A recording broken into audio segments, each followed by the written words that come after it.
Baik, kita lanjut lagi pembahasan berikutnya.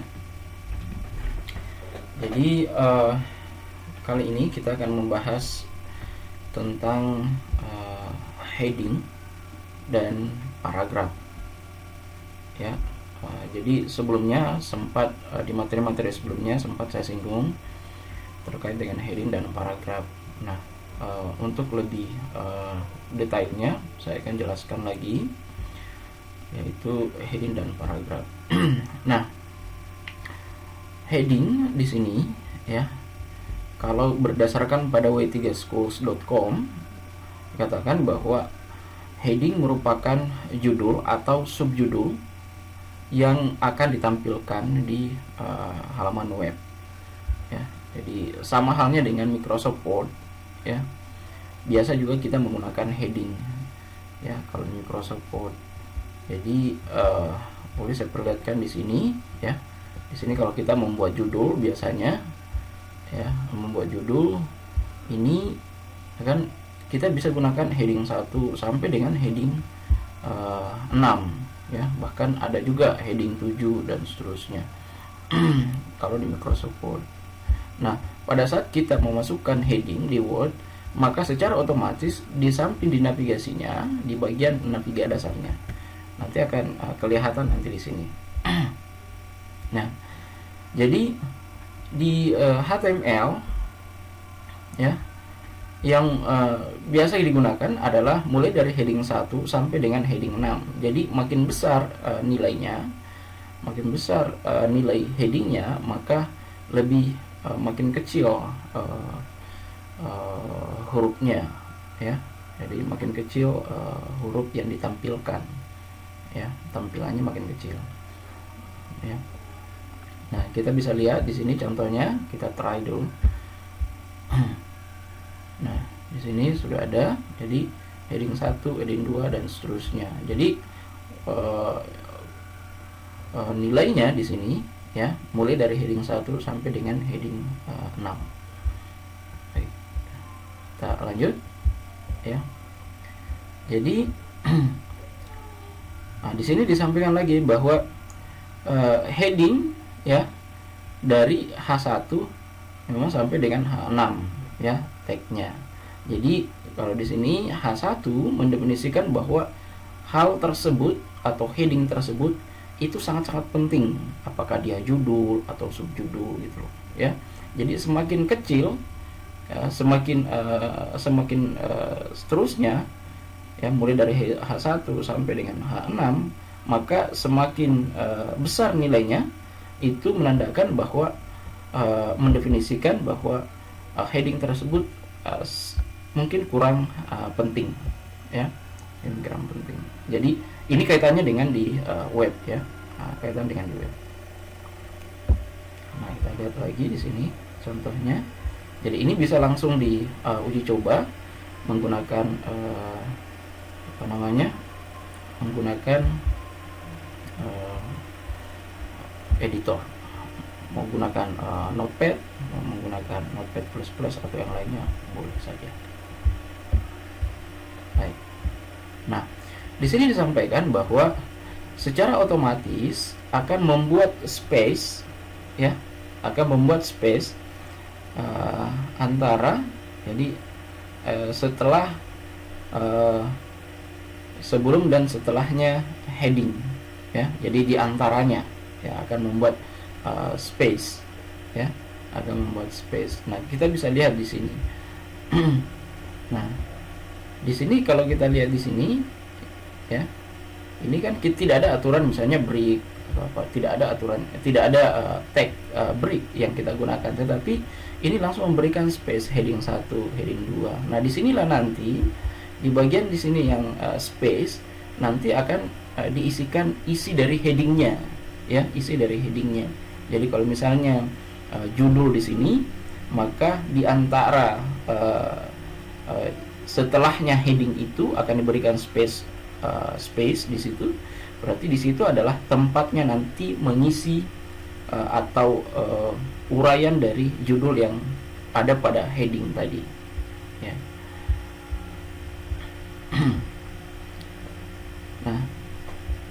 heading sangat penting, ya.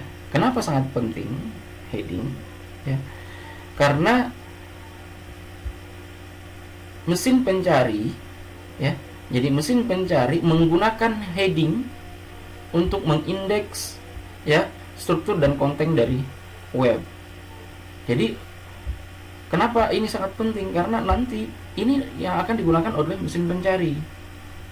Jadi pada saat kita menggunakan heading, nah inilah nanti yang akan lebih memudahkan nanti mesin pencari dalam melakukan pencarian.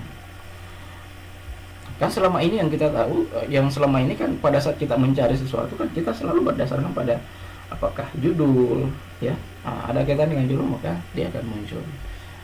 Contoh misalnya di Google, pada saat kita melakukan pencarian kan yang muncul, kebanyakan yang muncul adalah judul yang terkait dengan apa yang kita cari, ya. Nah, kemudian di sini alasan lainnya mengatakan bahwa heading itu penting karena sebagian besar pengguna, ya, sebagian besar pengguna web dalam hal ini itu artinya tidak langsung membaca isi dari sebuah artikel misalnya, tetapi dia hanya melihat dari judulnya dulu. Kalau menarik, berarti baru dilanjutkan, ya. Nah, makanya sangat penting untuk menampilkan heading, ya. Nah, kemudian heading digunakan untuk hal-hal yang penting, hal yang artinya bagian yang penting dari sebuah dokumen, misalnya judul atau subjudul dan seterusnya. Kemudian diikuti dengan H2, kemudian mungkin tidak terlalu penting itu adalah H3 dan seterusnya. Nah, kemudian, ya, jadi heading hanyalah heading. Di sini ada note-nya. Heading adalah heading hanya digunakan untuk heading saja, tidak digunakan untuk membuat huruf yang besar atau membuat huruf yang tebal, ya. Dalam hal ini bukan huruf besar, maksudnya adalah huruf kapital, ya, dalam artian bahwa huruf yang dibesarkan size-nya, ya, huruf yang dibesarkan size-nya atau ukurannya, ya. Jadi bukan tujuannya untuk itu, ya, karena kalau kita lihat di sini misalnya, wah, saya ingin buat misalnya isi dari sebuah paragraf, misalnya isi dari sebuah paragraf dengan menebalkan hurufnya, saya gunakan heading. Itu tidak bisa karena dia akan secara otomatis menjadi judul, ya, karena dia akan otomatis menjadi judul. Nah, kita mungkin bisa coba di sini saya gunakan paragraf, ya,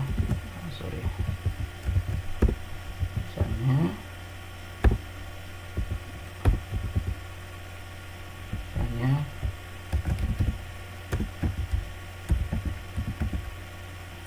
aku adalah, misalnya saya gunakan headingnya H2, ya, H2.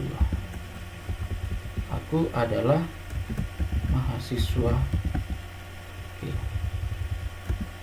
yang sangat rajin. Oke, kita lihat hasilnya. Nah, kita bisa lihat hasilnya, ya. Ya. Jadi saya gunakan paragraf. Nah, saya gunakan paragraf. Aku adalah mahasiswa. Mahasiswa saya jadikan sebagai heading 2, ya. Saya jadikan sebagai heading 2. Nah, maka ini tidak lagi dianggap sebagai paragraf. Mahasiswa ini tidak dianggap lagi sebagai paragraf, tetapi dia akan membentuk sebuah heading yang baru. Makanya dikatakan bahwa kita tidak bisa menggunakan itu, ya, tidak bisa menggunakan untuk menebalkan huruf atau membuat size-nya lebih besar. Nah, untuk membuat size yang besar kita bisa menggunakan font, style font, size, dan atau menebalkan dengan menggunakan tag B. Nah, di sini ya. Jadi heading itu menggunakan size huruf itu secara default. Jadi defaultnya memang sudah ada segitu ukurannya, ya, dan bold misalnya. Nah, kalau misalnya kita ingin menambah ukuran dari heading tersebut, itu bisa kita lakukan dengan cara menggunakan style, ya, dengan cara menggunakan style. Di sini misalnya kita gunakan heading, misalnya kita menggunakan ukuran hurufnya itu adalah 60 pixel, ya, 60 pixel. Nah, kita lihat hasilnya. Wah, ini lebih besar. Kalau saya hanya menggunakan heading saja, H1 saja, kemudian run, seperti ini ukurannya, headingnya tapi lebih kecil, ya. Nah, kalau saya ganti, ya, ukurannya jadi 70 misalnya, akan lebih besar lagi. Jadi kita bisa menggunakan ukuran yang lebih besar dengan menggunakan atribut style, ya. Nah, untuk selanjutnya Anda bisa masukkan di kolom komentar, baik itu di Google Classroom ataupun di YouTube, jawaban dari pertanyaan atau latihan ini, ya. Jadi di sini diminta untuk memasukkan heading, ya, di sini untuk memasukkan heading dengan labelnya atau teksnya adalah London. Baik. Sekarang kita lanjutkan di bagian paragraf, ya. Nah, ini paragraf. Jadi paragraf kita menggunakan tag P, ya. Jadi tagnya adalah tag P seperti ini. Jadi paragraf itu selalu diawali dengan baris baru, ya. Selama ini kalau kita membuat paragraf pasti diawali dengan baris baru, ya. Dan selalu secara otomatis akan membuat space, ya, setelah dan sebelum dan setelahnya paragraf. Jadi, kita bisa lihat di sini, ya.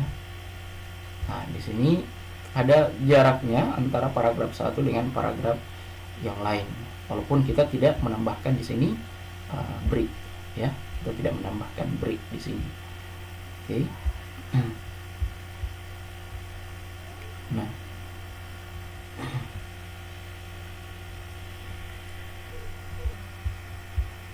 baik, sekarang kita lanjutkan, ya. Nah, jadi pada saat kita tampilkan, kan kadang browsernya apakah mengecil atau mungkin membesar. Jadi tampilan dari paragraf akan mengikuti sesuai dengan ukuran dari browser, ya. Dan juga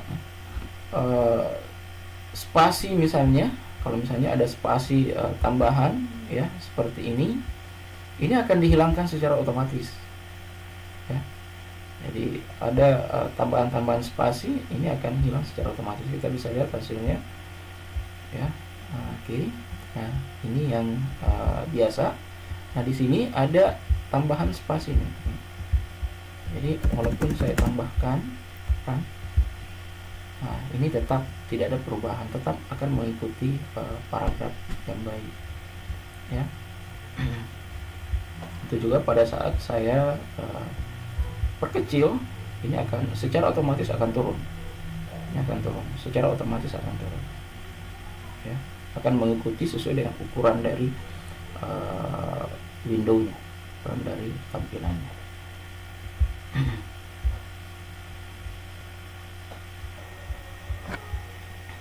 Nah, selanjutnya adalah HTML rules, horizontal rules. Jadi di sini kita menggunakan tag HR. Jadi di sini nanti pada saat kita menggunakan HR, jadi setiap paragraf, ya, akan dipisahkan dengan menggunakan baris, Jadi ada garis horizontal yang memisahkan antara paragraf satu dengan paragraf yang setelahnya. Ya, nah kita bisa lihat di sini hasilnya. Ya, ini ada ada garis maksud saya. Kalau kita hilangkan, ya, maka akan hilang juga garisnya. Ya.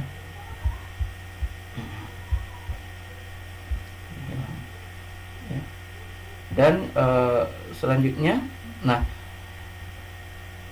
perlu disampaikan juga, perlu dipahami juga bahwa HR ini, ya, HR adalah tag empty istilahnya, artinya adalah tag yang tidak memiliki penutup tag. Ya, sama halnya dengan break. Ya, jadi ada juga break juga tidak memiliki penutup tag. Ya, HR juga seperti itu. Ya, break kan untuk melakukan pindah baris. Jadi walaupun dalam satu paragraf kalau kita gunakan BR, ya, dia akan berpindah baris.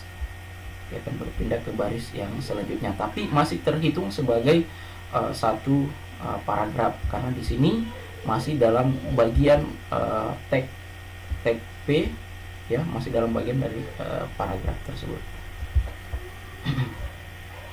Nah, bagaimana kalau misalnya ini kesulitannya kalau misalnya kita menggunakan puisi misalnya, ya, puisi kan dalam satu paragraf tapi dia akan selalu turun, ya.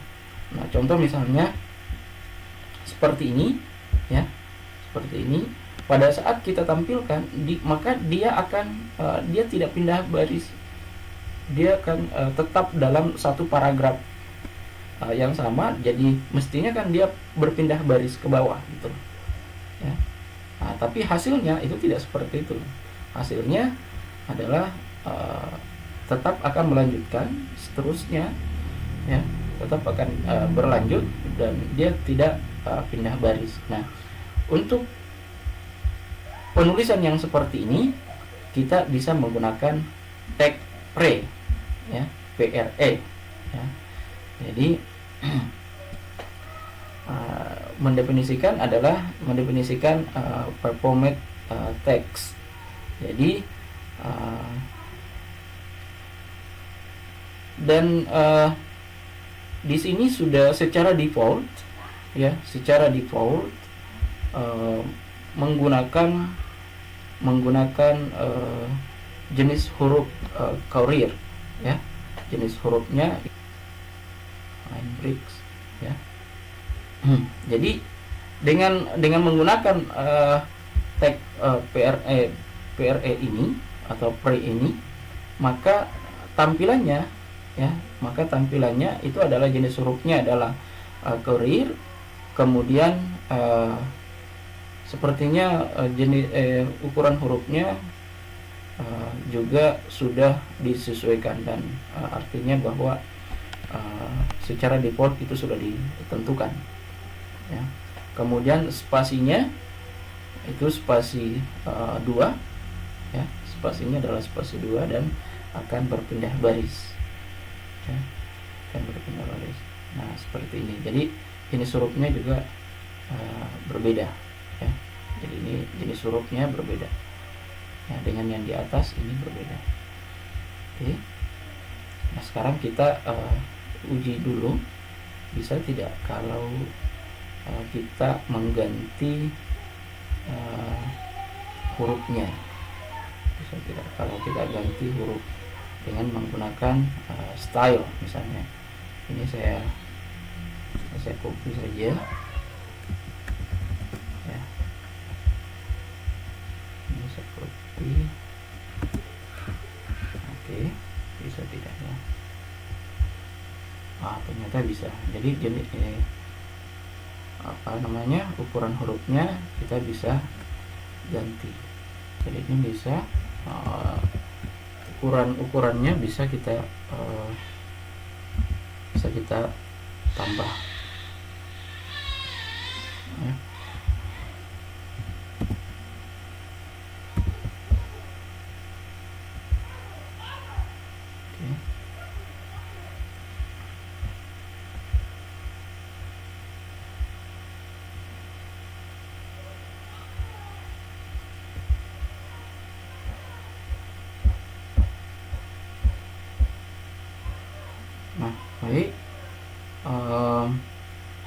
sebagai latihan lagi, Anda bisa mengisikan di kolom komentar jawaban dari latihan ini ya.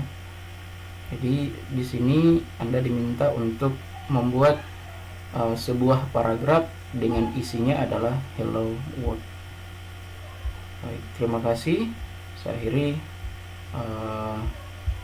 video kali ini dengan ucapan Assalamualaikum warahmatullahi wabarakatuh.